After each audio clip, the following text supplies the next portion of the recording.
අයිබෝන් නේදලම සාදරයෙන් පිළිගන්නවා රන්කොත් ෆිට්නස් YouTube channel එකට. ඔයගොල්ලෝ දන්නවද? අපිත් මේ ජිම් වලට ලයිද්දි හරි වැඩ වෙලා තියෙනවා. ඉතින් ඒක නම් අපි පොඩක් පස්සේ කතා කරමු. ඉස්සෙල්ලා බලන්න මෙන්න මේ transformation ටික දෙයා. Keep singing to me. Do you what you like?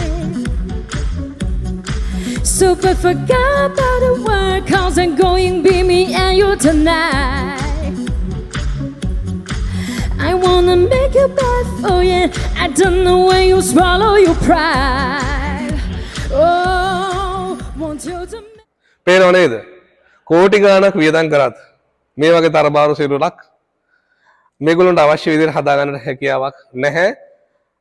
හොඳ කැපකිරීමක්, නිවැරදි ආහාර රටාවක්, නිවැරදි ජීවන රටාවක්, නිවැරදි ව්‍යායාම රටාවක් අනුගමනය නොකර. ඉතින් මේ අය මේ වන විට මේ කාය වර්ධන ශාලාවේ මාත් එක්කම පුහුණුවීම් ලැබමින් ඉන්න අය. ඉතින් වැඩි කාලයක් ගියේ නැහැ, මාස 6ක පමණ කාලයක් ගියේ. ඒකම විශේෂයෙන් කියන්න ඕනේ මේගොල්ලෝ පැඩ් බර්නර්ස් වගේ කිසිම දෙයක් පාවිච්චි කරන්නේ නැතුව ස්වභාවික ක්‍රමවේදයන් අනුගමනය කරමින් තමයි මේගොල්ලන්ට ඕන විදිහට මේ ඇඟ හදාගෙන තියෙන්නේ. ඉතින් අර කලින් කියපු කතාවට ආයෙත් આવත් එහෙම මම දවසක් ජිම් එකට වෙලා ඉන්නකොට ආවා තරබාරු කාන්තාවක්. ඉතින් මෙයා ආවට පස්සේ ජිම් එකේ විස්තර ටික මම කිව්වා.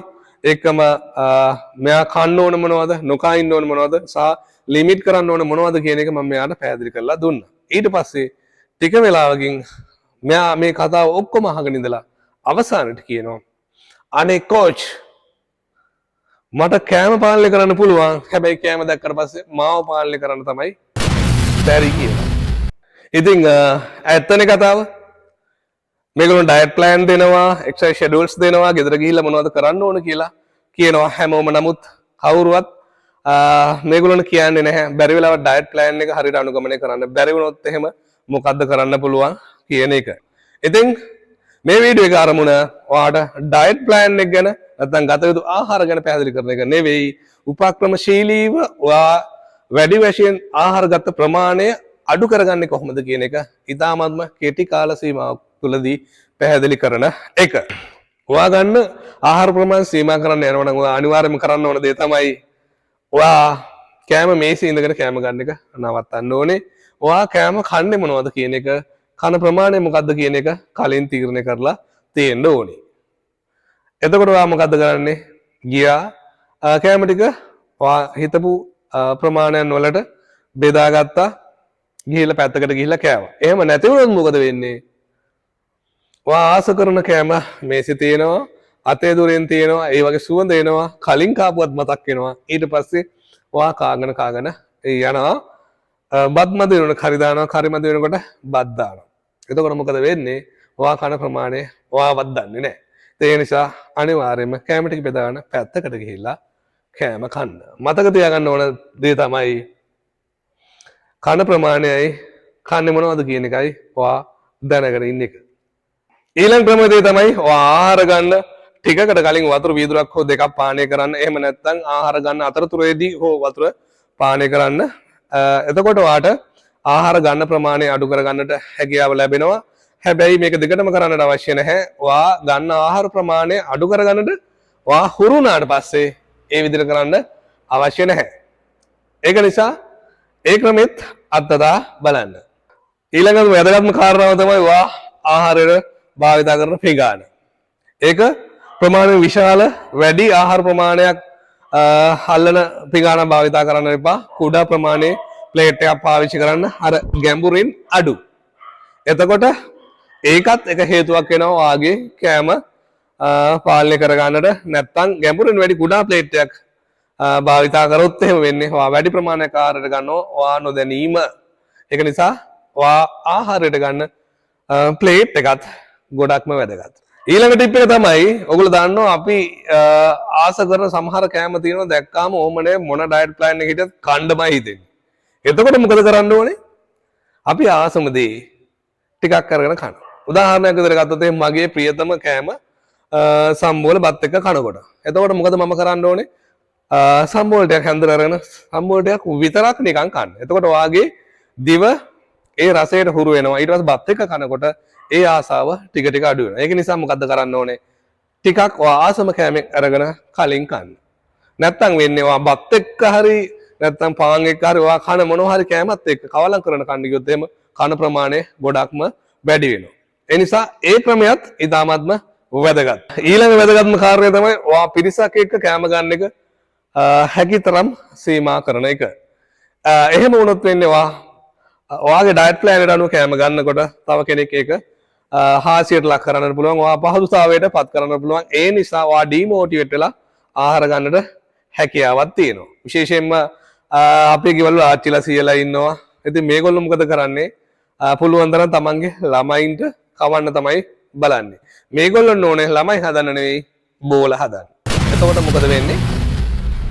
ඔයාට ඒගොල්ලොන්ගේ හිත හදන්නත් වැඩියෙන් කන්න වෙනවා. ඒකත් ප්‍රධානම හේතුවක් වෙනවා ඔයාගේ තරබාරුකම වැඩි වන්නට. ඊළඟ වැදගත්ම කාරණය තමයි ඔයා ආහාර ගන්න වේගය සහ කාලය. ගොඩාක් අය පුරුදු වෙලා දින විශේෂයෙන්ම තරබාරු අය ඉතාමත් ඉක්මනින් කාගෙන යන්නට හරියට සෝමාලියාවේ ඉඳලා ආවා වගේ. ඉතින් එහෙම කරන්න යන්න එපා. ඔයා ගන්න ආහාර ටික ප්‍රමාණවත් කාලයක් ගන්න, වෙනත ගන්නට වඩා වැඩි කාලයක් ගන්න. අන්න එතකොටත් ඔයා ගන්න කෑම ප්‍රමාණය අඩු කිරීමේ හැකියාවක් තියෙනවා. ඒත් එක්කම තමයි ඔයා වැඩි වශයෙන් හොදි ආහාරයට ගන්නවා කියන්නේ ඒත් ඔයා කන වේගය වැඩි වෙනවා, කන ප්‍රමාණය වැඩි වෙනවා. ඒ කියන්නේ කුඩා ප්‍රමාණයක් ගත්තත් වැඩි ආහාර ප්‍රමාණයක් ඔයා ආහාරයට ගන්නවා. ඒත් එක්කම තමයි තවත් අය පුරුදු වෙලා තියෙනවා මේ රූපවාහිනී නරඹන ගමන් නැත්නම් වෙන මොකකට හරි අවධානය යොමු කරගෙන ආහාර ගන්නට අන්න ඒ වැඩේ කරන්නත් එපා.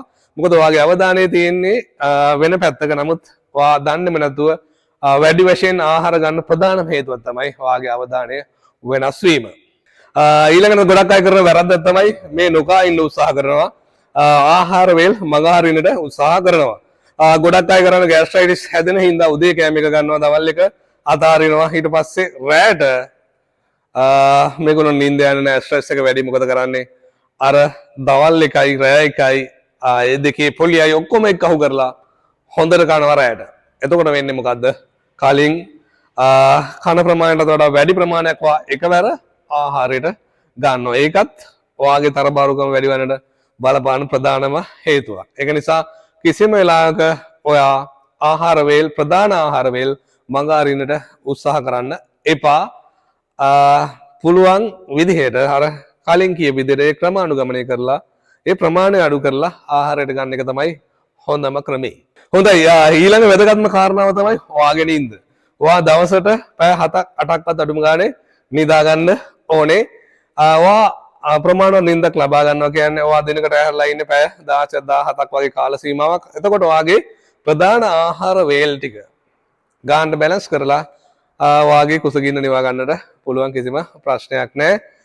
මතක තියාගන්න ඕන දේ ඔයා එහෙම කියලා දවසම නිදා ගන්න එපා. ඒකත් හොඳ නැහැ. ඊළඟ කාරණාව තමයි ගොඩක් දුර ලංකාවේ පිටරටවලත් තියෙනවා. ඒ තමයි ගොඩක් දෙනෙක්ගේ ප්‍රධානම ආහාරය වෙන්නේ රාත්‍රී ආහාරය. ඒකට ප්‍රධානම හේතුව වෙන්නේ ගොඩක් දුරට නිවසේ ඉන්න හැමෝම එකට ඉන්නේ හවස් වරුවේදී. ඒත් එක්කම තමයි නිදහසේ කෑම උයලා කන්න පුළුවන් වෙන්නේත් හවසට. ඒත් එක්කම තමයි පාටි එකක් සෙට් වුණොත් ඒක සෙට් වෙන්නේත් හවසට. ඉතින් මෙන්න මේ නිසා ගොඩාක් අය රෑ කෑම එක හොඳටම ගන්න පුරුදු වෙලා ඉන්නවා. ඒක බඩ පිරෙන්නට ගන්නවා. එහෙම නැති වුණොත් එහෙම ගොඩක් අයට නිින්ද යන්නේ නැහැ, ස්ට්‍රෙස් එක වැඩි. ඒක නිසා ඕන මඟුලක් වෙන්න කියලා ඔක්කොම ඩයට් ප්ලෑන් එක අරලා හොඳට කනවා. ඉතින් ඒ වගේ වෙලාවට මොකද්ද කරන්න පුළුවන් අර තරබාරු කෙනෙකුට? ඔයා අර කලින් කියපු විදිහට ඔයා කන්න ඕන කෑම වර්ග ටික ඒකම ප්‍රමාණයවා තීරණය කරා කෑවා බඩ පිරුන්නේ නැහැ. එතකොට මොකද කරන්න හොඳම? ඔයා පිපිඤ්ඤා ගෙඩියක් අරගෙන ඒක කන්න ඔයාගේ අඩුව පිරෙන්න. ඒක තමයි හොඳම ක්‍රමේ. පිපිඤ්ඤා ග්‍රෑම් 100ක වගේ ප්‍රමාණයක තියෙන කැලරි 12ත් 15ත් වගේ ප්‍රමාණයක්. ඒත් එක්කම 95%ක්ම තියෙන්නේ ඒකේ වතුර. ඉතින් ඒක නිසා කිසිම ප්‍රශ්නයක් නැහැ. ඔයා හොඳ ආදේශකයක් විදිහට ඊතුරු අඩු පුරව ගන්න පිපිඤ්ඤා භාවිතා කරන්න. හොඳයි. ඕගොල්ලෝ කතාවක් අහලා ඇති ජම්මේට වඩා පුරුද්ද ලොකුයි කියලා. ඉතින් ඇත්තරම පුරුදු අතහැර ගන්නට ඒ තරම්ම අමාරුයි. ඔයා තරබාරු වෙලා තියෙන්නේ ඇයි? ඔයාගේ වැරදි ආහාර රටාව නිසා. ඉතින් මේ පුරුද්ද අතහැර ගන්න යන එකත් ඒ වගේම අමාරු වැඩක් තමයි. ඉතින් කොහොමද වාගේ මොටිවේෂන් එක දිගටම තියාගන්නේ ඔයාට ඕන ගෝල් එකට යන්න. ඒකට කරන්න තියෙන හොඳම දේ තමයි ඔයා සැහැල්ලු ඇඳුමක් ඇඳගෙන ඉන්න වෙලාවක ඔයාගේ ශරීරයේ ෆොටෝ එකක් අරගන්න. ඒක හැම වෙලාවෙම ඔයත් එක්ක තියාගන්න. උදාහරණයකට ඔයාට ලොකු බඩක් තියෙනවා කියලා හිතන්න. අන්න ඒ කැතම ඇඟල් එකකින් ඔයාගේ ෆොටෝ එකක් අරන් තියාගන්න. ඒකම තමයි ඔයාගේ ඩ්‍රීම් බොඩි එකේ කාගේ හරි ෆොටෝ එකක්. ඒ ළඟින් යන කාගේ හරි ෆොටෝ එකක් අරගෙන ඔයා නිතරම ළඟ තියාගෙන ඔයා හැමෝගාම ෆෝන් තියෙන ෆෝන් එකේ තියාගෙන ඉන්න. ඊට පස්සේ ඔයාට බෑ කියලා අතාරින්න හිතන හැම වෙලාවකම මෙන්න මේ දෙක අරගෙන බලන්න. එතකොට ඔයාට හිතෙයි ඇයි මම පටන් ගත්තේ මේක අතාරින්න නම් කියලා. ඉතින් මතක තියාගන්න ඕන වැදගත්ම දේ තමයි ඔයා ගත්ත ෆොටෝ එක කාටවත්ම පෙන්නන්න එපා. හොඳයි එහෙනම් අවසාන වශයෙන් ඔයා සමහරට ජිම් එකකට යන කෙනෙක් වෙන්න පුළුවන්, නොවෙන්න පුළුවන්. ඔයා ඩයට් ප්ලෑන් එක ඉන්න කෙනෙක් වෙන්න පුළුවන්, නැති වෙන්න පුළුවන්. ඒකම ඒ මොනවා නැතත් ඔයා ගන්න ආහාර ප්‍රමාණය අඩු කරන්නේ කොහොමද කියලා හිතා ඉන්න කෙනෙක් වෙන්න පුළුවන්. ඉතින් මේ කාට උනත් මේ ක්‍රමයන් මේ ක්‍රමවේදයන් ටික ඉතාමත්ම වැදගත් වෙනවා. ඉතින් මේ වීඩියෝ එක ඔයාට වැදගත් වෙනවා වගේම ඔයාගේ යාළුවන්ටත් ගොඩක් වැදගත්. ඒ නිසා මේ වීඩියෝ එක ලයික් කරන්න, කමෙන්ට් කරන්න, ෂෙයා කරන්න. ඒකම මතක තියාගන්න මේ දක්වා සැලලා නැත්නම් අපේ channel එක subscribe කරන්න. එහෙනම් ගිහිල්ලා එන්නම්. හම්බෙමු මේ වගේ වැදගත් වීඩියෝ එකකින් පුළුවන් තරම් ඉක්මනට. Good luck.